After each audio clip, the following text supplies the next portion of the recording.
എന്റെ പ്രിയമുള്ളവരെ, പരിശുദ്ധമായ ഖുർആൻ എടുത്ത് നോക്ക്. 114 സൂറത്തുകളൊന്ന് കണ്ണോടിച്ച് നോക്ക്. എല്ലാ പ്രവാചകന്മാരുടെയും പേര് ഖുർആനിൽ പറഞ്ഞിട്ടുണ്ട്.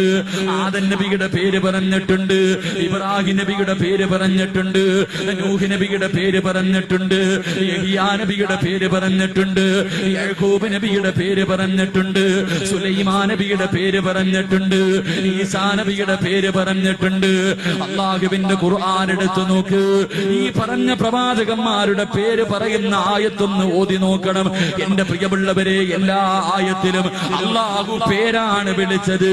യാ ആദം എന്നാണ് വിളിച്ചത്, നൂഹേ എന്നാണ് വിളിച്ചത്, ഇബ്രാഹിം എന്നാണ് വിളിച്ചത്. യാ യഹ്യാ ഖുദിൽ കിതാബ്, യഹ്യാ നബിയുടെ പേരാണ് വിളിച്ചത്. പക്ഷേ അഷ്റഫുൽ ഖൽഖായ തങ്ങളുണ്ടല്ലോ, അല്ലാഹുവിന്റെ പ്രവാചകന്റെ പേര് യാ മുഹമ്മദ് എന്ന് ഖുർആനിൽ ഒരു സ്ഥലത്ത് പോലും അല്ലാഹു വിളിച്ചിട്ടില്ല. കാരണം അത്രയ്ക്ക് ഇഷ്ടമായിരുന്നു പടച്ചവര്. അല്ലാഹുവിന്റെ റസൂലിനെ വല്ലാത്ത ഇഷ്ടമായിരുന്നു. നബിയെ, റസൂല്, മുസമ്മില്, മുദ്ദസിറ്. എന്റെ പ്രിയമുള്ളവരെ, അല്ലാഹുവിന്റെ റസൂലിനെ വിളിച്ചത് അങ്ങനെയാണ്.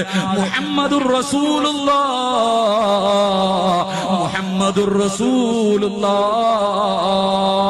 എല്ലാ സ്ഥലത്തും അല്ലാഹു നബിയെ, റസൂലേ, റസൂലേ എന്നാ വിളിച്ചത്.